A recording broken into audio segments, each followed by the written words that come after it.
My husband pushed divorce papers at me. "This is the last present I'll ever give you," he said. "I've decided to marry someone else. Thanks for being my personal ATM all these years." The man I had spent so many years with turned out to be a terrible person. This is my story of revenge. My name is Susan, and I'm turning 50 this year. Tomorrow is supposed to be a special day. After years of hard work, I'll finally be free from debt. I married my husband, Elijah, 20 years ago. Back then, I was 30, and he was 35. He owned a liquor store he inherited from his late parents, while I worked as a financial consultant. We met through a mutual friend and started dating seriously. I had one worry: what if he asked me to help run the store? I loved my job, where I advised people on insurance and investments. I was earning well and studying for a certification to advance my career. Then Elijah proposed. "I know how hard you're working for your certification," he said. "I want to support you. I have enough staff at the store, so you don't need to help. Follow your dreams." His words reassured me, and I decided to marry him. He seemed kind and supportive, and I truly wanted to build a life with him. For a while, everything seemed fine. I focused on my career, and he ran the store. But about a year into our marriage, I found something disturbing while cleaning under the bed: a pile of crumpled papers. One paper caught my eye. Reminder of payment. The amount? $200,000. I felt dizzy. Why was my husband hiding such a massive debt? As soon as he got home, I confronted him. "What is this? Why didn't you tell me?" "It's not what you think. My parents left me that debt." Elijah explained that the debt wasn't personal, it was tied to his liquor store. When he took over, he also took on the financial burden. It was secured by our home and the store's land, so he couldn't just walk away from it. I understood, but this wasn't something we could ignore. "But this letter says final notice. Are you paying it off regularly?" "I am, but sales aren't always great. Some months, I have to pay my employees first, so I asked the lenders to wait. That's why the letter came." At first, his explanation seemed reasonable, but missing payments was a serious issue. Then he said something that made me uneasy. "If you're so worried, why don't you help me pay it off? You make good money, don't you?" I hesitated. It was his store. Husbands and wives are supposed to help each other, he insisted. "My debt is your debt too." "That's a bit sudden.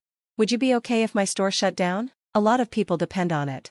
He wasn't wrong. His store was in a suburban area with few supermarkets. It sold fresh food, like meat and fish, and even offered home delivery. Customers relied on it. "Please, honey," he pleaded, "I'll handle the store, just help me with the debt." I admired his dedication. I didn't want to see his business fail. And as his wife, wasn't it my duty to support him? "Okay, I'll pay as much as I can every month from my salary. You just focus on running the store." I could help with money, but only he could manage the business. I was happy that he trusted me. But that was when everything started to change. 3 years passed since I took over his debt. Elijah started coming home late more often. "You smell like alcohol. Where were you?" I asked. "Just having drinks with customers," he said casually. I tried to brush it off, but I started noticing something else. "Honey, did you make the debt payment this month?" I asked one day. His tone changed. "I did last week." "Why?" "The store depends on you. Make sure you keep paying on time." Whenever he got drunk, he would start ordering me around. At first, I ignored it, thinking it was just the alcohol talking, but he did it so often that it started to bother me. He acted like it was normal for me to handle his debt. Then one night, he sighed. "William just had his 3rd kid. I'm jealous." William was his high school friend. Like Elijah, he owned a business. His wife also helped run it. I took a deep breath and brought up something I'd been thinking about. "Don't you think it's time for us to start a family?" Elijah's reaction was cold. "A baby? My business is finally doing well, and we still have debt. That would be irresponsible." I felt a sharp pain in my chest. "William has 3 kids, and they're managing fine. We could handle one." William's parents are still around, and his wife works in the store. Their situation is different. I couldn't argue with that. But I had always dreamed of having children after getting married. And just like that, my dream was crushed. "So until I pay off your debt, we can't have a baby?" I asked. Elijah smirked. "Well, yeah, if you pay it off quickly, maybe I'll think about it." His words made me sick, but I was desperate. I threw myself into work, determined to pay off the debt as soon as possible. I earned certifications, took promotions, and increased my salary. I started making more than most women my age. I even made advance payments, but the debt didn't disappear easily.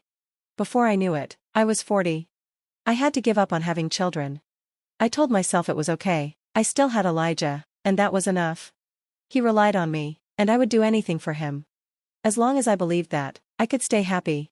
But then Elijah started coming home even later. And some nights, he didn't come home at all. Morning blurred into night as I worked in the store. Time slipped away before I even noticed the sun rising. Elijah worked hard to keep the business running, and seeing that, I felt I had to do my best too. We were in this together, building a future, selling for something better. The years passed, and finally, the day arrived. Tomorrow, I would make the last payment. For 20 years, I sacrificed luxuries, passing up vacations, nice dinners, even small indulgences, all for the sake of that debt. But after tomorrow, I could spend my hard-earned money however I wanted. Ever since I got married, money had dictated my life. We had never traveled, never even celebrated in a nice restaurant. But we were still in our 50s, there was still time to enjoy life. That night, I took a day off. I prepared a special dinner, more extravagant than usual, a bottle of wine. I even baked Elijah's favorite chocolate cake. I wanted to celebrate our freedom. When Elijah came home, I set everything on the table and smiled. Finally, it feels like it's been a long time, but the last 20 years went by so fast, didn't they, honey? His head hung low, his shoulders trembled. For a moment, I thought he was crying from happiness. But then, he laughed. Not just a chuckle, a deep, eerie, almost hysterical laugh. Something was wrong. What the hell is going on? Are you okay? I asked, confused. Then, my husband, the man I had spent 20 years supporting, looked at me with a smirk and said the unthinkable. You're dismissed now. I blinked. What? I'm grateful to you for the past 20 years. Thanks to you paying off all my debt, I'm finally free. Great job, I don't need you anymore. The world around me tilted. What are you talking about? He pulled something out of his bag and tossed it onto the table. Petition for divorce. Bold letters stabbed into my vision like a knife. I've decided to marry someone else, he said proudly. So, you're no longer useful to me. Thanks for being my personal cash dispenser. My breath caught in my throat. You're getting remarried? Have you been cheating on me this whole time? His expression didn't change. I was never unfaithful, he said smoothly. I just found my next wife. That's why I waited for you to finish paying off my debt before leaving. Tears burned in my eyes, not just because of his cruelty, but because of the feast I had prepared, now nothing more than a bitter joke. Get the hell out of here, he said, shoving the divorce papers toward me. Something inside me snapped. Rage drowned out my sadness. Okay, I said, voice low and steady, but you will regret this. He sneered. No, I won't. Why would I regret divorcing an old hag like you? An old hag? I stared at him, this middle-aged man who thought he was still young. How pathetic. I picked up the papers, meeting his arrogant gaze with cool detachment. I'll be in touch, I said simply. I packed my belongings and walked out, leaving behind 20 years of my life. Only when I was alone did the tears finally fall. But I wouldn't stay broken for long. The very next day, I called my lawyer. I drafted a divorce agreement and had him send it to Elijah. I also requested a background check on his so-called bride-to-be. Then, the phone rang. It was him. Susan, what the hell is this document? I could hear his panic. His voice, usually so smug, was trembling. I smiled. That's our divorce agreement, I said. Is there a problem? I know what it is. I'm talking about this loan agreement. Why the hell do I have to pay you back? His anger was music to my ears. Crazy, this is not right, he yelled. He was referring to the section about spousal loans, the money I had paid on his behalf during the marriage. It meant he had to pay me back. You chose to help me out of goodwill, he shouted. Why are you bringing up the past? I laughed softly. I did it as your wife, I said, but we're not married anymore. That's a different story. That's when it hit him. The regret he once mocked, he was feeling it now. He thought he had won. He thought I would walk away empty-handed. But I wasn't stupid. I had spent 20 years dealing with money, handling insurance, investments, contracts. I had connections, and I used them. With interest, the total amount he owed me was over $300,000. And I would make damn sure he paid every cent. His voice shook with fury. But I was calm. Because I had already won. He really thought he could get rid of me without alimony. How ludicrous. You know I don't have much money, he whined. Well then, why don't you sell the store? I suggested. That should fund it. If I do that, I won't have anything left. You're Satan.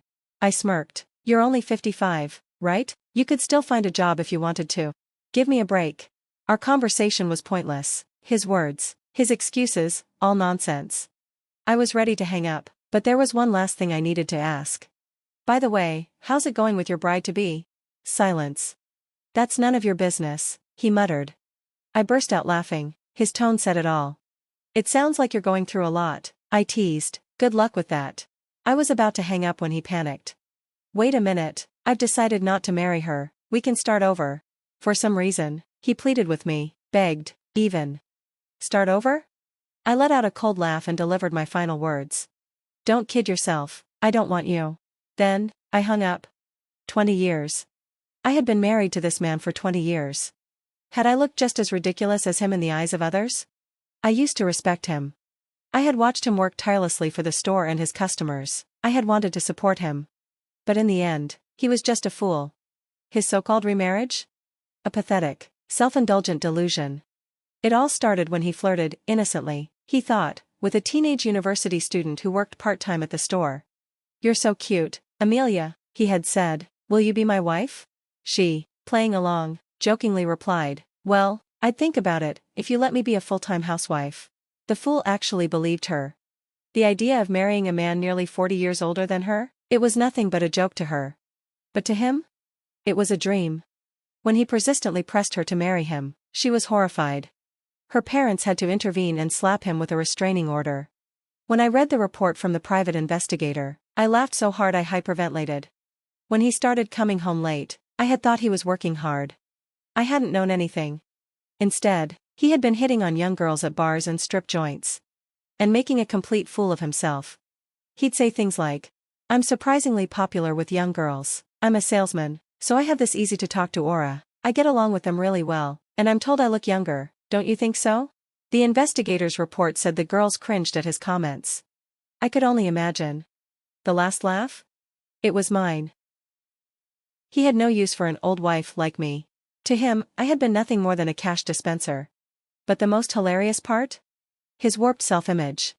He thought he was desirable, but no one took him seriously. His obsession with young women became stalker-level creepy, nearly landing him in trouble with the police. Maybe it would have been better if he had just cheated on me. Too bad. He couldn't even find a mistress willing to have an affair with him. The reason he suddenly wanted to marry a young woman? His friend William had a grandchild. William later told me, as soon as he saw my grandkid, he started going on about how he wanted a child, too. I scolded him and told him not to say such things. You were the one paying his debt, for crying out loud. I was harsh with him, but I had no idea he was pulling this kind of stunt. Even William was mortified. I just muttered to myself, thank God I didn't waste my golden years on that man. The divorce was finalized. Since our division of assets was messy, he could have tried to negotiate. But the moment he saw my attorney's name, he gave up without a fight. I wondered how such a gutless man had managed to stay in business for so long. He ended up selling the store to pay me back. Fortunately, before he did, his employees had already jumped ship, they saw what was coming. No misfortune befell them. Only him. The community wasn't kind to him either. Customers frowned at him for throwing away the family business his parents had built. When they found out he did it just to pay back his ex-wife, they were stunned. His own actions had sealed his fate. What started as a personal betrayal turned into a public comedy. Even if he had kept the store, the bad publicity alone would have sunk his business. Maybe selling it before bankruptcy was the smartest thing he had ever done. The money from the sale wasn't enough to pay off his debt to me. So, to this day, he scrapes by with part-time jobs. Sometimes, I still get messages from him. It was all my fault. Can we get back together? I was just crazy back then because William kept showing off his grandkid. Even after blocking his number, he kept calling me from different phones. Pathetic. Eventually, I had my attorney issue him a final warning. If you contact your ex-wife again, we'll file a restraining order. That was enough. As always, he was terrified of the attorney. Now, let me ask you this. Guess what I do for work these days? I'm a marriage counselor. Just as I was turning 50 and looking for a career change, a friend opened a matchmaking business. I quit my old job and joined her. Now, I help singles find their perfect match. But more importantly, I also give couples real talk about money, marriage, and financial responsibility. We cover insurance, assets, financial planning, all the things that could have saved me from my own past. Our service? A massive hit. Our membership exploded because couples appreciate having these tough conversations before walking down the aisle. I've been through a lot. But I don't want others to make the same mistakes I did. Sure, my salary is a little lower than before. But every day, I get to help people build happy, healthy relationships. And that, more than any amount of money, feels like true success. Because in the end, I found my happiness. The moment I got rid of my ex-husband. And today? I'm doing my best to be a bridge to someone else's happiness.